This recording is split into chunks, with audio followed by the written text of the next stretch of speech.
Dans le volet précédent, nous avons appris à récolter tous les fichiers d'un dossier pour lister ces derniers sur une feuille Excel avec leurs attributs. Sur la base de ces acquis, nous proposons désormais de récolter non pas tous les fichiers d'un dossier, mais seulement les images qu'il contient. Et grâce à une nouvelle classe que nous allons instancier en VBA, nous allons être en mesure de dresser leurs propriétés, comme la largeur en pixels, la hauteur et l'extension, mais aussi la résolution en pixels par pouce. Pour réaliser cette étude, nous suggérons d'appuyer les travaux sur un classeur Excel offrant une grille destinée à recevoir ces données et un bouton destiné à désigner un dossier à analyser. Bien sûr, ce classeur est offert au téléchargement depuis le site bombage.fr. Nous découvrons effectivement un tableau destiné à importer les noms des fichiers de type image avec leurs propriétés. Sur la droite, un bouton est matérialisé par l'icône d'un dossier. Au clic sur ce dernier, une boîte de dialogue doit permettre à l'utilisateur de désigner un dossier pour importer toutes les informations des photos qui s'y trouvent. Nous devons commencer par créer la procédure VBA qui déclenchera l'exécution du code au clic sur ce bouton à l'icône d'un dossier. Ce bouton se nomme « Dossier ». Pour débuter donc, je vous invite à réaliser le raccourci clavier Alt F11 pour basculer dans l'éditeur VBA Excel.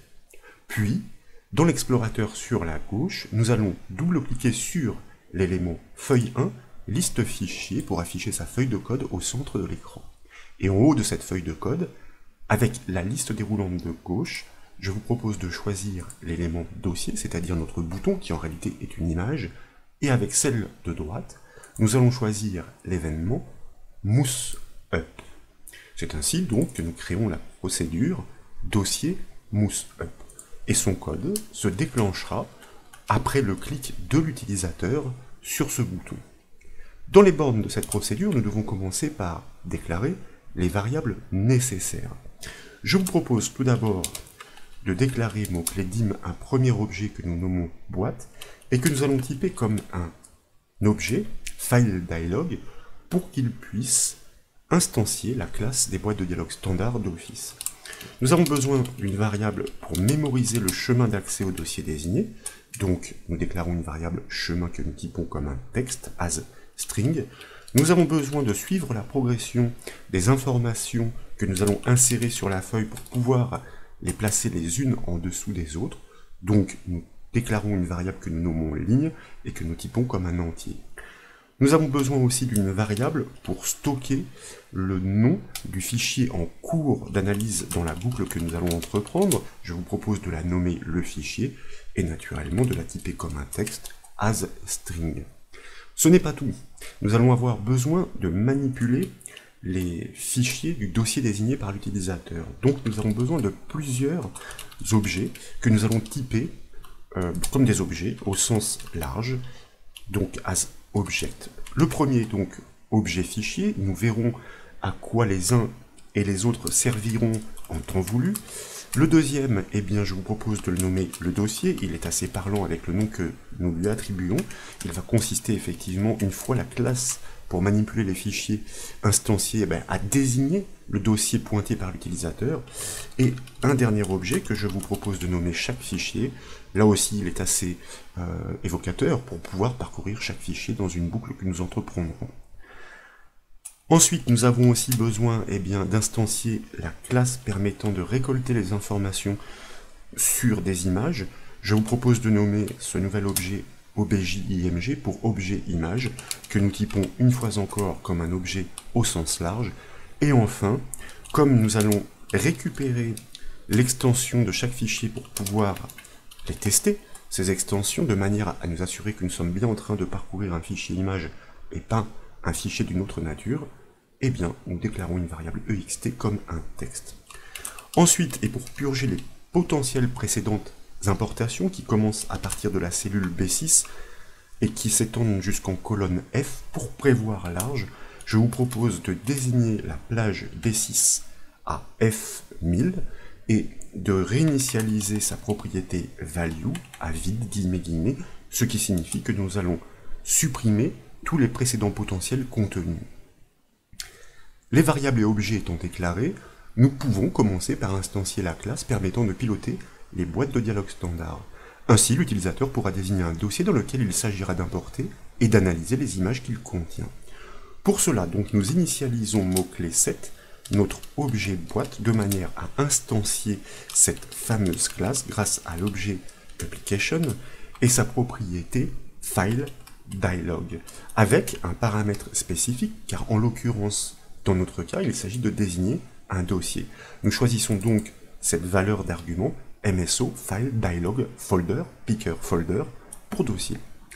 Dans l'enchaînement, eh bien, comme notre objet a hérité des propriétés et méthodes de cette classe, nous pouvons tout de suite exploiter sa méthode show pour afficher la boîte de dialogue à l'écran pour l'utilisateur, et si l'utilisateur a bien sélectionné un dossier, eh bien nous allons mémoriser son chemin dans la variable chemin, chemin égale boîte, et c'est la propriété selected items, qui est en fait une collection, qui renvoie, si vous voulez par défaut, l'ensemble des dossiers sélectionnés par l'utilisateur. C'est un paramétrage que nous n'avons pas autorisé.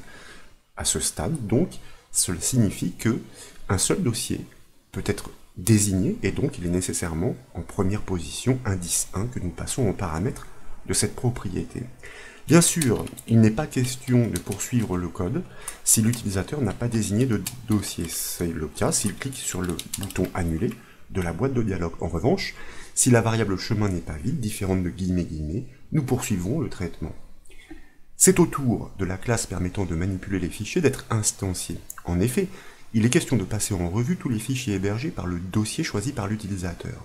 Mais tout d'abord, je vous propose d'initialiser dans l'instruction conditionnelle notre variable ligne sur l'indice 6, car l'importation doit bien débuter effectivement à partir de la ligne 6 en colonne 2. Et puis, dans la ligne de titre fusionnée qui est au-dessus du tableau, plus précisément en cellule B3, je vous propose de restituer ce chemin d'accès pour information. Donc, nous affectons propriété value le contenu de la cellule B3 que nous pouvons désigner entre crochets pour indiquer à l'utilisateur que le chemin, ou pour rappeler à l'utilisateur que le chemin est le suivant, donc chemin en dur pour le texte qui doit être inscrit fidèlement, et puis la variable chemin pour le chemin d'accès au dossier. Dès lors, nous pouvons initialiser mot-clé set notre objet fichier, grâce à la fameuse et incontournable fonction VBA createObject pour instancier une classe spécifique. Celle-ci se nomme, comme vous le savez déjà, car nous l'avons utilisée à maintes reprises, scripting.fileSystemObject. File, system, alors je fais attention de ne pas me tromper, object. Comme ceci donc, et je m'aperçois que une faute a été commise. Alors oui, je ne sais pas pourquoi j'ai fermé les guillemets ici, bien entendu, je dois les fermer une fois la valeur du paramètre indiquée. Scripting, file, system, object. Je me permets de me relire, car une simple faute de frappe, eh bien, ferait avorter le code. Dans l'enchaînement, puisque cette classe des fichiers est maintenant instanciée, nous pouvons initialiser notre variable le dossier dont la vocation, nous l'avons dit, est de pointer sur le dossier qui est désigné par l'utilisateur. Et pour cela, notre variable, notre objet fichier, a hérité d'une méthode qui se nomme getFolder, à laquelle nous allons lui passer le chemin récolté après avoir validé la boîte de dialogue. GetFolder, donc. C'est maintenant la classe des images que nous devons instancier pour être en mesure de récolter les attributs de chaque photo que nous allons parcourir. Toujours le mot-clé set pour pouvoir effectivement initialiser notre variable, notre objet objIMG, pour instancier la classe une fois encore grâce à la fonction createObject, avec naturellement une autre valeur de paramètre. Celle qui nous intéresse ici se nomme WIA, ImageFile. Donc, entre guillemets, naturellement, cela va de soi. Vous voyez qu'à validation, l'éditeur a bien validé ma classe que je n'avais pas respectée.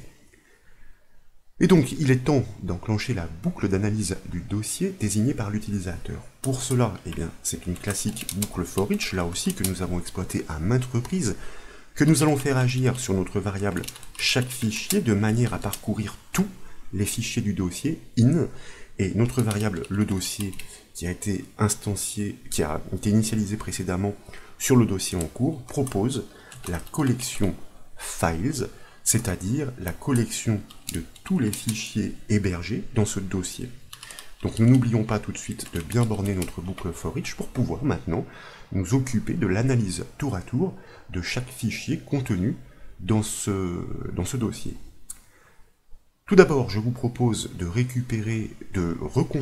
construire plutôt, le chemin d'accès complet au fichier en cours d'analyse. Il est bien situé dans le dossier désigné par l'utilisateur, mais à ce chemin, nous devons lui associer le nom du fichier. Tout d'abord, nous ajoutons un anti-slash pour bien entrer dans ce dossier, et nous allons associer à ce chemin, eh bien, tout simplement, le nom du fichier en cours d'analyse, propriété name de notre objet, chaque fichier qui vient de prendre son type par la boucle for each. Il représente tour à tour un fichier donc de ce dossier.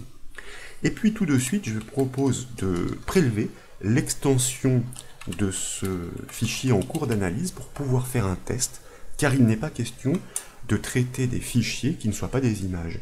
Et pour cela, eh bien, notre objet fichier offre une méthode qui se nomme getExtension name pour récupérer le nom de l'extension tout simplement, donc sur notre fichier en cours d'analyse dont nous lui passons le chemin d'accès complet grâce à la variable le fichier que nous avons précédemment ainsi affecté. Et c'est là que nous devons maintenant initier un test avec une instruction conditionnelle sur la nature de l'extension. Par exemple, si l'extension est bien un JPG, nous savons qu'il s'agit d'une image, ou bien que l'extension, eh bien, pourquoi pas, on pourrait tous les lister, mais un PNG, donc nous allons faire les plus usuels, ou encore que l'extension est bien un BMP, eh bien, à ce moment-là, nous savons que nous pouvons poursuivre le traitement. C'est pourquoi nous exploitons cette instruction conditionnelle, et le cas échéant, le fichier sera ainsi ignoré. Donc vous voyez, donc là c'est vraiment un test non exclusif, puisque nous permettons 3 types d'extensions, et nous pourrions aller plus loin. Dans cette boucle parcourant les fichiers du dossier, et dans cette instruction conditionnelle imbriquée, c'est maintenant qu'entrent en jeu les propriétés et méthodes de la classe permettant d'accéder aux attributs des fichiers images. Pour pouvoir y accéder, faut-il encore charger cette image en mémoire afin de l'étudier. Et c'est le rôle de notre objet obj.img qui propose une méthode qui se nomme loadFile pour charger l'image. Alors là, je m'aperçois que je n'ai pas mis un point, mais un slash, je me suis trompé de touche. LoadFile, oui, mais il faut lui passer le paramètre, et bien le chemin d'accès au fichier en cours d'analyse. Maintenant que cette image est chargée, nous allons pouvoir distribuer sur la grille Excel pour la ligne en cours, indice ligne, tous ces attributs, en commençant par son nom. Donc nous le disions, pour la ligne en cours, le nom intervient en colonne B, colonne 2. Donc cellule que nous affectons value du nom du fichier, sauf que la propriété name de notre variable chaque fichier renvoie le nom plus l'extension que nous allons faire sauter en la remplaçant dans la fonction VBA replace. Chaque fichier name, donc oui, et en deuxième paramètre de la fonction replace, eh bien, nous allons lui indiquer que nous souhaitons remplacer le point suivi de l'extension que nous avons prélevée dans la variable ext par, en troisième paramètre, une chaîne vide. En d'autres termes, nous supprimons effectivement cette extension. Ensuite, en troisième colonne, nous pouvons inscrire la largeur de l'image maintenant que notre fichier est bien chargé. Donc il est représenté par notre objet obj.img. Donc obj.img qui propose, après instantiation de la classe, une propriété qui se nomme width et qui renseigne, cela va de soi, sur la largeur de l'image, au même titre que la propriété height en quatrième colonne renseigne sur sa hauteur. En cinquième colonne, tel qu'est conçu notre tableau Excel, nous allons tout simplement rappeler l'extension du fichier en cours d'analyse, et en dernière colonne, il est question de renseigner sur la résolution de l'image, toujours une propriété particulière de notre objet obj.img, mais cette résolution, dans certains cas, peut être retournée en valeur décimale. C'est la raison pour laquelle nous allons arrondir la valeur qui est retournée, donc entre paramètres notre objet obj.img et sa propriété qui se nomme horizontale, comme ceci donc, et avec la case resolution. Et nous pouvons fermer la parenthèse de notre fonction int. Surtout, et c'est très important, j'aurais dû d'ailleurs commencer par cela, ne pas oublier d'incrémenter notre variable ligne. Sinon, eh bien, notre boucle reste sur place sur la feuille Excel, et donc chaque nouveau fichier image va écraser le précédent, puisque nous ne prendrions pas soin de nous déplacer sur la ligne du dessous. Pour finir, et avant de tester le code, comme vous le savez, nous devons détruire les objets qui ne sont plus utilisés. C'est ainsi que nous allons pouvoir alléger la mémoire de l'ordinateur. Bien sûr, ces objets doivent être détruits une fois le traitement terminé, une fois qu'ils ne sont plus utilisés.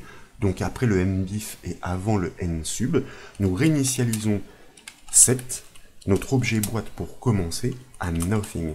Cette réaffectation va avoir pour effet de détruire l'objet et de le sortir de la mémoire. Nous devons faire de même avec notre variable objet fichier. Nous devons faire de même avec notre variable le dossier.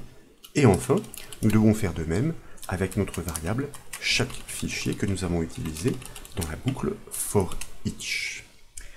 Je vous propose maintenant d'enregistrer les modifications, de venir sur la feuille Excel, de cliquer sur le bouton à l'icône du dossier pour constater qu'il y a bien la boîte de dialogue standard qui s'ouvre pour parcourir, comme vous le constatez ici, eh bien, l'ensemble de l'arborescence du disque. Et là, je vais entrer dans un sous-dossier pour pouvoir trouver des images. Je sais qu'il y en a dans toutes les sources ici. Nous validons par OK pour revenir sur la feuille, et vous avez le plaisir de constater que ce sont tous les noms des images du dossier avec leurs attributs qui sont rapatriés et organisés dans le tableau prévu à cet effet. Voyez-vous ici, nous avons des images qui sont relativement grandes, imposantes, 1280 pixels de large, 720 de haut, avec des résolutions qui, ma foi, ici sont toutes les mêmes. Les images, quand je travaille les sources d'information, ce sont toujours des PNG, pour pouvoir optimiser la taille, donc rien d'étonnant à cela, mais sachez que s'il y avait du BMP ou du JPEG, eh bien nous les verrions ici. Voilà donc pour cette nouvelle astuce de code VBA Excel consistant à interroger les fichiers images pour récolter leurs attributs, leurs propriétés, comme la largeur, la hauteur, l'extension ou la résolution. J'espère que ce code vous a plu. Si c'est le cas, comme toujours, je compte sur vous pour mettre un petit j'aime à la vidéo, et comme vous le savez, vous pouvez retrouver toutes les astuces et formations sur le site bombache.fr. Je vous remercie.